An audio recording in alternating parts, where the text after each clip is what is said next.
In this module, we're going to talk about soups and what makes them so special and what makes them so unique. The objectives for this module are: describe the different classifications of soup, prepare a variety of clear broths and consommes, prepare thick cream and puree soups, and garnish and serve soups appropriately.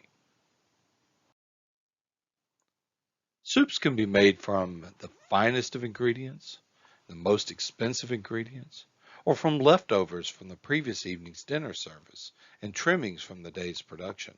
This is why soups become one of the most versatile and economical aspects of a restaurant kitchen.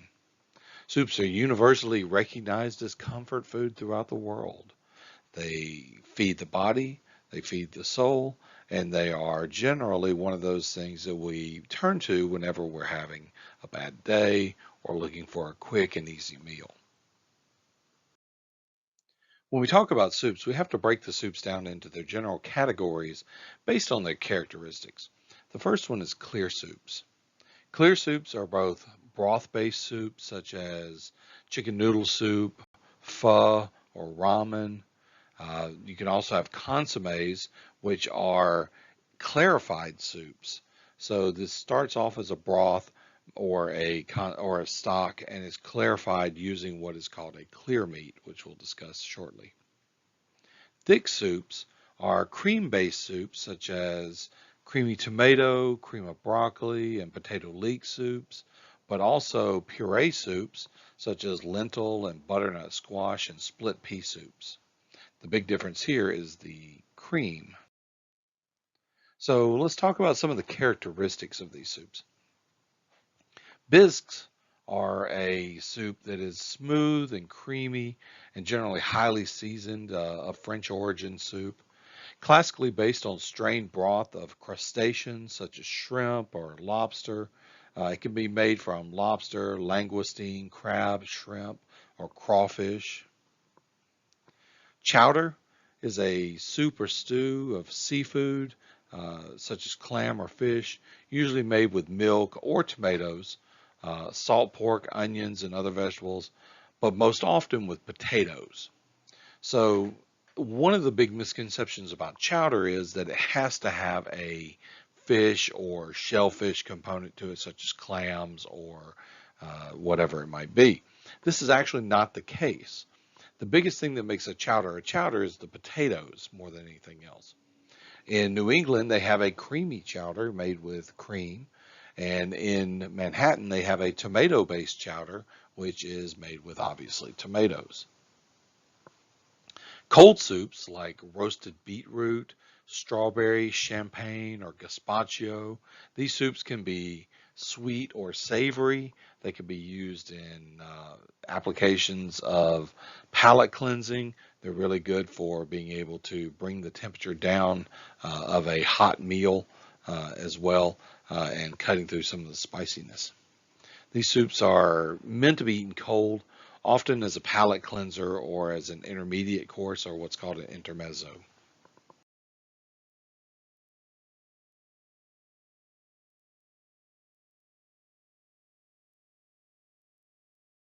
So today we are learning how to make a consommé. I was talking about the building blocks of French cooking, and the consommé is actually the evolution of a simple broth that is very cloudy. So that's a beef broth we've made last week in the pot of a recipe, and we're going to try to clarify that broth to transform it into a clear soup that is called the consommé. In order to do so, we need to create what is commonly known as the egg raft. It's a floating a piece of ingredients that's has got a blend of ingredients, mainly carrots, tomatoes, celery, the green part of the leek, a bit of coriander. You can use chervil, beef also, I will explain why, and most importantly egg whites, and mixing all together is going to create that raft, and it's going to be I'm going to show you how to clarify that broth. We're also going to learn how to make the escoffier royal, which is a garnish serve with the consommé in general. You haven't seen that before, it's not very common, but it's a savory custard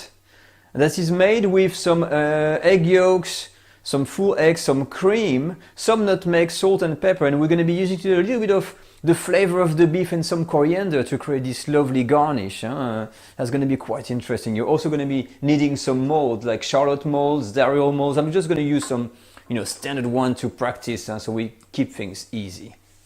Okay, let's start. So in order to clarify our broth, we're going to need an extra pan, a new, clean and large pan. And you basically start by pouring all of the ingredients in the pan. And so the celery, the tomatoes, the carrot, everything has to be finely chopped. Now I've got some the green of the leeks on here. Okay, a little bit of coriander and some mince. Now looking a little bit closely at the mix, we've got everything together, and the last element is the 2 egg whites, and this is the real thing that is gonna basically make sure that all the impurities get stuck. So you have to mix this very well, all the egg whites, with the ingredients, the mince and the other vegetables, before we add the broth. Once everything is mixed in, the next step is to put your broth, the cold broth, it has to be cold, into the mixture. But you see these white things that float on the broth? This is the leftover pieces of fat that was in my broth. And because it's cold, they're hard, and I can just scoop them out and remove them. So you need to make sure it's really, all the grease has been removed. So you do that first before adding the broth in. Perfect, so my broth, I've got 2 liters here. It's nice and clean. And as you can see here, it's pretty cloudy. And to be honest, this is the first time I actually attempt that clarification. I hope it's gonna work, so we'll see. So once you've got this, it says we need to still mix everything together. So the broth with the ingredients, and we're gonna turn the heat on medium, and bring this not to a boil. It must not really boil, but just heat it up so that it's almost looks like it's gonna start to boil, and then we're gonna reduce it to a simmer. So let's start with that first section. Heat on, medium, and let's wait until it warms up. As your broth is warming up, it is said in our culinary books and also by Escoffier that you need to gently stir, I think it's called steer or stir, the mixer to make sure that the egg white doesn't coagulate at the bottom, and make sure it's evenly disposed. And that's gonna give us some time to actually be talking about the why. Why on earth are we putting all of this stuff in our broth in order to make that consommé? So it's very simple. So the vegetables you see in here that we've added, because we're making a soup, they're going to release their flavor. The cooking time of that raft is about 30 to 45 minutes. And all these vegetables, they're going to release their flavor into your consommé, so added flavor. The egg white, on the other hand, is known to kind of remove some of the aromas. And so never put too much egg white in your mix thinking, oh, I'm going to put tons of egg whites, I'm going to make sure it's going to be clear. No, because if you do that, your consommé is going to start tasting like egg. This is the big risk. So 1 egg white per liter of consommé usually. Now, to parry that, that kind of egg taste and the loss of aromas and flavors, this is where the beef comes in, you see? So we add some extra beef in there, and that's gonna kind of beef up, so to say, add some beefy flavor into your consommé, so we're restoring the balance, and this is the whole purpose. Now we're here, as you can see, you see these little bubbles going through. That means that it's kind of rich temperature, in which case you need to put your heat on really low. And that, from now on, apparently from what it says, you should not be touching it, you should not be mixing it, and it just needs to simmer for 45 minutes. I'm putting the timer on here for 45 minutes.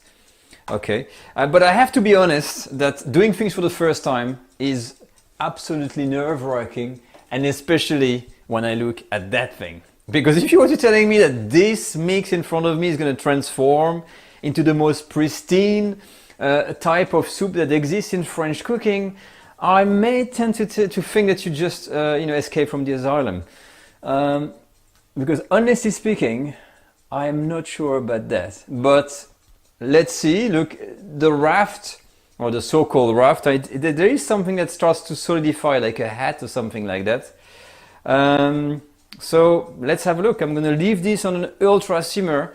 Do not touch the mix. That's what it says. Do not mix it. Any disturbance is going to make things cloudy. So 45 minutes. Let's go. I'll see you then. The time is up and now is the moment of truth. Now, if I'm looking at the chimney, this is what it's called in the middle. That's where the little bubbles were coming out. It actually really looked like it's cleared up the whole broth. That just blows my mind. Let me zoom in and show you exactly, and we'll discover together. Okay, so I've made that kind of hole and I've recentered the camera to show you. This is absolutely insane. I can see right through the bottom of this, and this is crystal clear. The next step consists of basically using a soup ladle like that, and we're going to delicately take some of the broth and filter it. So I'm going to show you that in detail.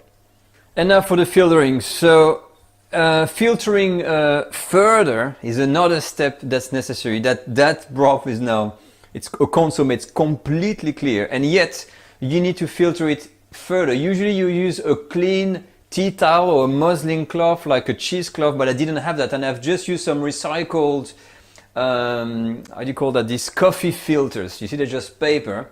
I've grinded some black pepper and put a little bit of coriander. And what needs to happen is to very, very gently get that clear broth and put it bit by bit. And it's a long process. And you're going to filter it again to get that amazingly clear soup. So you do that until the whole pan is empty. That just blew my mind, and I can say here comfortably that mission accomplished. That technique with the raft is absolutely working. Would you look at this? You can see right through. It is plain amazing. Now, we've got the consommé. Now let's move on to making the royale. So as a recap of what the video discussed on how to make a consommé, we start with a cold grease-free stock or broth. We want to make sure that it is clear and as clean as we can get it initially, because it'll lend to a much cleaner product in the end. If you think you need to, you can strain it again or a couple of times. You can degrease it a couple of times to make sure it is as clean and as clear as it possibly is. Add the clear meat for the clarification. Again, clear meat is that mixture of lean ground meats, egg whites, tomatoes, and generally any other seasoning and components you want to add to it. Slowly bring it to a simmer. We don't want to bring this to a boil, because if it boils, it will break open the raft and will cause it not to get clarified. Clear meat will form into this raft on the surface of it. It's called a raft because it floats on the top of the liquid. It will naturally create its own hole or chimney to allow the liquid to bubble through. Once it does that, you can kind of widen that out a little bit. After simmering carefully, strain through several layers of cheesecloth to remove any of the impurities out of it, and you'll end up with a very nice, clean, clear consommé that you can see all the way to the bottom with. One of the factors of a consommé that when I was in school, they would always teach you to drop a coin in the bottom of the consommé, and if you can read the numbers on the coin, it is a clear consommé. So when we talk about cream-based soups, cream soups are traditionally thickened with a roux or some other form of thickener, such as a slurry or a liaison of heavy cream and egg yolk. They can be blended smooth, or they can be left chunky, like a cream and mushroom soup shown here on this picture. Puree soups rely on a puree of the main ingredient to thicken, such as the picture of the butternut squash soup on the right. We take part or all of the main ingredient and we'll puree that to a smooth paste, and then either add it back to the non-pureed parts. In the case of, sometimes we'll use that with lentils.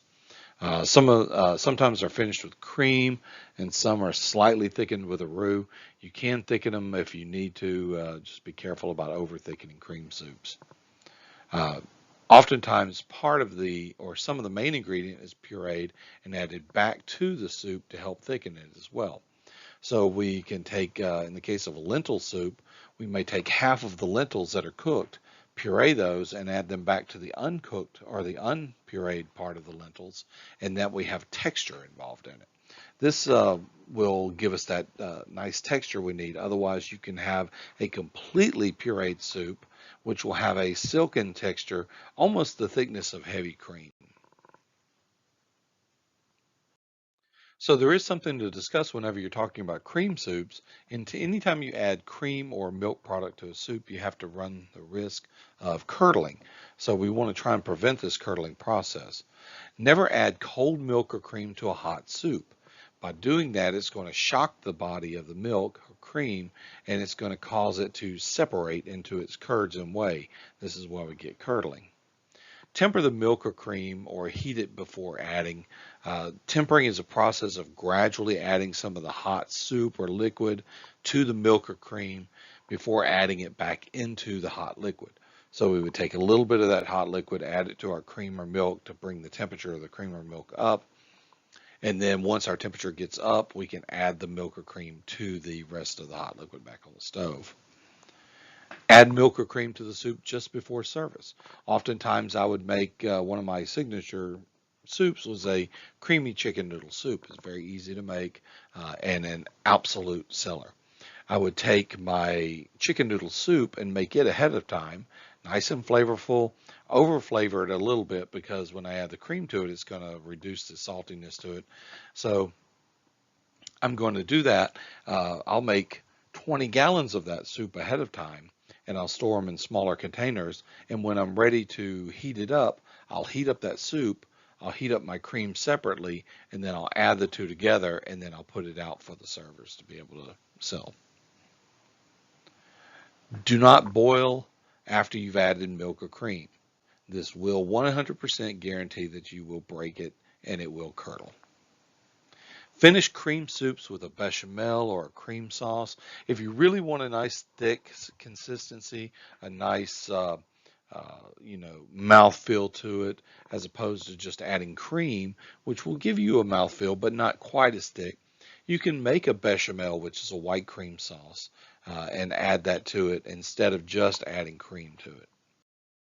There are a few guidelines for garnishing, but like any good guideline, you can also choose to ignore them. The garnish should be attractive. Now, this is one that I wouldn't choose to ignore. Look at the picture on the right and tell me that that is not a fitting garnish for that soup. The tomatoes in the background with the nice greens and charred corn and the nice white cheese on there makes for a beautiful striking canvas for that to sit onto. The meats and vegetables used should be neatly cut into appropriate and uniform shapes and sizes. This is not only for uniform cooking, but also for uniform presentation as well. The garnish texture and flavor should complement the soup. If you have a cream soup, you might want something that is a little more crunchy or a little more different than the base of the soup itself. Starches and vegetables used in garnishing should be cooked separately. If I were going to garnish the soup on the right, I wouldn't necessarily want to just throw some raw corn on there. I'm going to roast that corn and then put it on there as well. Garnishes should be cooked just until done. The meat and poultry should be tender but not falling apart. You never want to boil meat. You always want to simmer very slowly meat to tenderize it. If your garnishes, if you put a piece of broccoli on top of a cream of broccoli soup and it's just been blanched and shocked and not really cooked, it's going to be extraordinarily crunchy, raw in most cases, and it's not really going to lend something to the soup. Actually, it's going to take away from the experience of that soup. Okay, so let's talk about some safety alerts in dealing with uncooked cold soups. Uncooked cold soups are time temperature controlled for safety. That means that they have never been heated and they may contain dairy product or something along those lines. If they do, you definitely want to make sure that they stay safe by keeping them at the proper temperature. Always prepare small batches as close to service time as possible. We want to keep them nice and cold, nice and fresh. Keep it at below 41 degrees at all times. This is not only good for food safety, but it is the proper serving temperature you want to serve that soup at as well. And then cover and store leftovers properly. Anything left in the refrigerator will absorb the odors of other things in the refrigerators. Cold soups are no different. In many cases, because they're raw, it will soak in those odors and those tastes into it when it might actually compete with what you're trying to do or may give it an off taste altogether. When deciding whether you're going to serve something hot or cold, you have two rules that you have to play by. Rule number one, hot food hot. Serve soup is heated in bowls.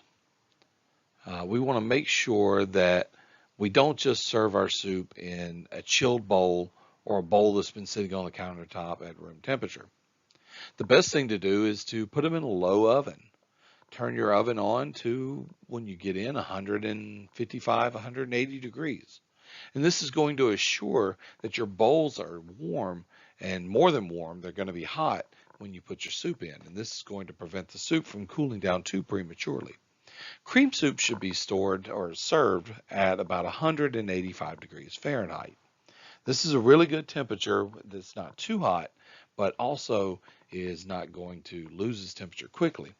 One of the reasons why we don't serve it hotter than 185 degrees is because it's cream, and cream has a tendency to stick to the roof of the mouth, and it will blister the roof of the mouth if it's served too hot. Broth soups, however, cool down much quicker. So you want to serve those at about 210 degrees Fahrenheit, just below the boiling point, because by the time they make it from the service alley to the customer, to the spoon, to the mouth, it's actually cooled down quite a bit. Rule number two, cold food cold. Serve cold soups in chilled but not frozen bowls. We want to keep our bowls in the refrigerator as opposed to in the freezer. When you put your bowls in the freezer, any residual water that might have been left on there from the dishwashing process can freeze into ice crystals, and that's going to affect your overall quality of your soup, but also could lead to chipping and breaking of the bowls in the freezer as well. So it's always a good idea to put them in the refrigerator, not the freezer. Cold soup should be served at or below 41 degrees Fahrenheit. So let's summarize and discuss some of our takeaways for the day. Soups are organized by characteristics such as thickness and ingredients. Consommes are clarified broth-based soups, prized for their clarity and light body. Pureed soups can either be completely smooth or have part of their main ingredient added back for texture. Never add cold cream to a hot soup. Garnishes should be complementing the soup. Keep them small and easily eaten with the liquid. And cold soups should be served cold, and hot soups should be served hot. This is a basic rule of food in general and is always good to keep in mind.